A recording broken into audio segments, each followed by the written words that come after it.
Vous est-il déjà arrivé de vous retrouver face à un paysage si beau, si parfait, que vous vous dites « je suis exactement là où je dois être ». Ce soir-là, sur l'île de Sein, c'est exactement ce que j'ai ressenti. Après des années d'attente, de doutes et de rêves parfois un peu fous, j'ai enfin posé mon voilier dans un endroit inaccessible à beaucoup de quillards. Là où seuls les bateaux capables de s'échouer peuvent trouver refuge sans crainte de déraper sur leur ancre. Bien plus qu'une simple escale, ce moment représente l'aboutissement d'une quête qui m'a mené à la recherche du bateau idéal, capable de m'amener partout, même dans les lieux les plus reculés. Et ce soir, en admirant mon voilier, au milieu de ce paysage de cartes postales, je me dis que j'ai trouvé exactement ce que je cherchais. Cette petite merveille est le résultat de mois d'efforts, de doutes, de décisions parfois difficiles. Aujourd'hui, j'ai envie de vous embarquer dans cette aventure, de vous raconter comment ce bateau est devenu le mien, comment il a su me convaincre qu'il était celui que je cherchais, et pourquoi, à cet instant précis, alors que le soleil se couche sur l'île de Sein, je suis convaincue d'avoir trouvé ce que tout navigateur rêve de posséder. Vous aussi, vous avez peut-être un rêve de marin, un projet que vous poursuivez depuis longtemps. Eh bien, ce voilier, c'est la concrétisation de tout cela pour moi. Vous connaissez cette chimère ? On commence tous avec une idée bien claire en tête. Un bateau indestructible, rapide comme le vent, aussi spacieux qu'un palais, et évidemment, dans un budget raisonnable. Un bateau capable de tout, des eaux glacées de l'Arctique aux plages tropicales, avec un entretien minimal et un maximum de plaisir en navigation. C'est avec cette vision que j'ai entamé mes recherches. Je voulais un voilier solide, capable de résister aux pires conditions, mais aussi facile à manœuvrer, même en solo. Un tirant d'eau réduit pour me faufiler au plus près de la côte, à l'abri des grôleurs, et bien sûr, un confort suffisant pour les longues traversées. L'idéal ? Une coque en aluminium épais, comme celle du chantier Meta, robuste, légère et sans entretien, ou presque. Évidemment, la réalité s'est vite chargée de me rappeler à l'ordre. Chaque jour, je passais en revue les annonces, espérant dénicher cette perle rare. Mais que ce soit en termes de taille, de prix ou simplement d'état général, il y avait toujours quelque chose qui clochait. Vous connaissez cette expérience ? Vous tombez sur un voilier qui semble parfait, jusqu'à ce que vous découvriez la vérité derrière les photos. Un jour, j'ai cru toucher au but.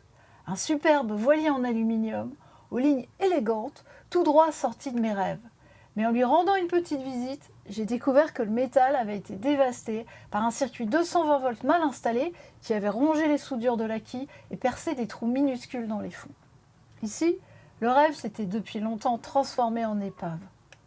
Les jours passaient, et avec eux défilait une parade sans fin d'annonces décevantes. Des quilles trop profondes, des voiliers lessivés par les années et même des coques en acier qui tentaient de me séduire malgré leur surpoids évident. Puis un jour, j'ai eu du mal à en croire mes yeux. Dans un chantier, à seulement 30 km de chez moi, un voilier m'est apparu. Il avait toutes les caractéristiques que je recherchais. Mais comme dans la chanson de Traînée, j'ai failli passer sans le voir. Car en réalité, il était là, sous mes yeux depuis le début, et je n'y avais pas prêté attention. Avez-vous déjà eu cette impression de manquer quelque chose d'évident, placé juste sous votre nez ? De loin, il m'a tout de suite plu. Sa silhouette se détachait sous le soleil. Et ses hublots semblaient presque me faire de l'œil. Avec ses 17 mètres de mât et ses barres de flèche poussantes, son gréement imposait immédiatement le respect. Mais à mesure que je m'approchais, les détails moins flatteurs commençaient à se révéler. Ce qui me paraissait élégant à distance devenait, disons, nettement moins séduisant de près. Ses gros sabots de quille, qui promettaient une stabilité à toute épreuve, lui donnaient un air un peu maladroit, presque lourd. Sa coque à bouchin, censée offrir robustesse et sécurité, lui conférait une allure épaisse, loin de l'élégance que j'avais imaginée pour mon futur compagnon de mer. Ce voilier, plutôt charmant à distance, se révélait être, sous mon regard critique, une forme un peu disgracieuse, presque grossière. Et ce n'était que le début. En m'approchant encore, les imperfections continuaient de s'accumuler. La peinture de coque, autrefois éclatante, n'était plus qu'un patchwork de bleu délavé. Quant au pont, à première vue, il semblait en bon état, mais en y regardant de plus près, c'était une autre histoire. Peinture écaillée, aluminium à nu, passe-avant glissant comme une patinoire. Naviguer sereinement dans ces conditions, c'était loin d'être gagné. À ce stade, je doutais énormément. Ce voilier, qui avait tant promis de loin, me laissait perplexe de près. Mais il y avait quelque chose en moi qui n'était pas encore prête à l'écarter définitivement. Peut-être cette intuition, ce pressentiment qu'il méritait une chance. j'ai décidé de ne pas en rester là. Et puis je suis rentrée dans ce carré. Ce que j'ai découvert à l'intérieur n'était pas du tout ce que j'avais imaginé. Malgré ses apparences extérieures un peu rudes, ce voilier avait une âme. Les aménagements étaient fonctionnels et chaleureux. On sentait qu'il avait été pensé pour des navigations longues, pour des voyages où le confort était essentiel. Chaque détail semblait avoir été placé avec soin, comme si ce bateau avait été conçu non seulement pour résister aux éléments, mais aussi pour accueillir chaleureusement ceux qui choisiraient de lui faire confiance. C'est là que le propriétaire m'a raconté son histoire. Un marin passionné, qui avait construit ce voilier avec amour et dévouement. Il m'a expliqué comment il avait choisi chaque composant, chaque matériau, pour s'assurer que le bateau serait capable de naviguer dans les conditions les plus extrêmes. C'était un bateau conçu pour durer, robuste, puissant, mais à taille humaine. En écoutant cette histoire, je sentais mes doutes s'estomper. Ce bateau, qui m'avait d'abord semblé disgracieux, révélait peu à peu un véritable potentiel. Il pourrait devenir le gardien de mes rêves d'aventure, un candidat sérieux pour mes futures navigations. Alors il demandait sans doute quelques soins, mais il avait aussi une histoire, un caractère, une âme. Il méritait qu'on s'y attarde un peu plus, qu'on le considère au-delà de ses apparences. Mais étais-je prête à prendre ce pari ? Le doute restait. Mais il se mêlait maintenant à une nouvelle forme de respect, d'intérêt, et peut-être de désir de relever le défi. Elle est trop confortable cette table à cartes. Vraiment, si le bateau gîte, je m'imagine bien là. Vous savez, quand on a vu tant de bateaux qui ne correspondent jamais tout à fait à ce qu'on cherche, il arrive un moment où on se demande « Est-ce que je suis trop exigeante ? Est-ce que ce voilier, avec ses petits défauts, n'est pas finalement une vraie opportunité ?» Depuis le pont de ce bateau, dominant les eaux scintillantes de la baie Benoît, je l'écoutais attentivement. Mais dans un coin de ma tête, une petite voix ne cessait de murmurer. « Attention, ce bateau te demandera du travail. Reste objective. » Vincent n'était pas un propriétaire ordinaire. C'était un menuisier passionné, un véritable artisan qui avait construit l'aménagement de ce voilier de ses propres mains dans son jardin. Il m'a raconté comment il avait découvert ce plan Luc Bouvet et su immédiatement que c'était le bateau qu'il voulait, simple, robuste et assez spacieux pour accueillir confortablement sa famille et ses amis. Chaque détail de ce bateau portait la marque personnelle de Vincent. Le bois avait été sélectionné et travaillé avec soin. Chaque pièce installée avec la précision d'un professionnel amoureux de son œuvre. Et moi, je faisais de mon mieux pour rester impassible, comme tout acheteur avisé. Mais soyons honnêtes, mon cœur s'emballait un peu plus à chaque mot. Ce bateau avait une histoire, une âme, et je pouvais sentir à quel point Vincent y tenait encore. À ce moment-là, j'étais prête à tout justifier. Les sabots de quille, ils sont robustes, c'est parfait pour survivre à un talonnage. La peinture écaillée, c'est juste esthétique. Rien qu'un coup de pinceau ne puisse régler. Et même le prix, un peu au-dessus de mon budget, c'est un investissement à long terme, non ? Et puis je peux toujours négocier un peu. Alors j'ai fait une première offre, espérant que Vincent comprendrait mes contraintes. Mais comme vous pouvez l'imaginer, ça ne s'est pas déroulé comme je l'avais espéré. Vincent, aussi attaché qu'il était à son bateau, n'était pas prêt à réduire son prix de manière significative. Après tout, il y avait investi tant de temps, d'énergie et de passion. Ce refus, en réalité, n'était peut-être pas une mauvaise chose. L'acquéreur de ce bateau devrait être prêt à accepter les travaux nécessaires et le coût que cela impliquait. C'était un projet conséquent et j'étais pas encore certaine d'être prête à m'y engager pleinement. Mais peu à peu, j'ai dû me rendre à l'évidence. J'étais en train de me convaincre que ce bateau, même avec tous ses défauts, était celui qu'il me fallait. Peut-être que je rationalisais à l'excès. Peut-être que j'étais un peu trop emportée par l'excitation du moment. Mais un fait me sautait aux yeux. Il n'existait aucun bateau comparable à ce prix dans un rayon de plusieurs milliers de kilomètres.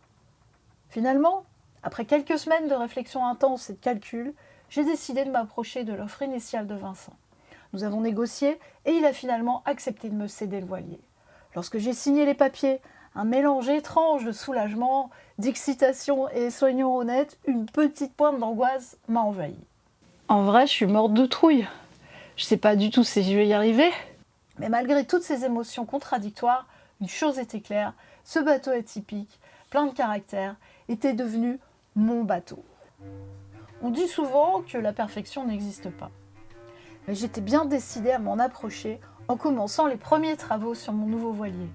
Armée de mon enthousiasme, d'une bonne dose d'optimisme et de quelques litres de peinture, j'ai plongé tête la première dans ce chantier. Mais avant de me lancer dans l'application de peinture sur ce fameux pont qui pelait de partout, je devais d'abord le mettre totalement à nu.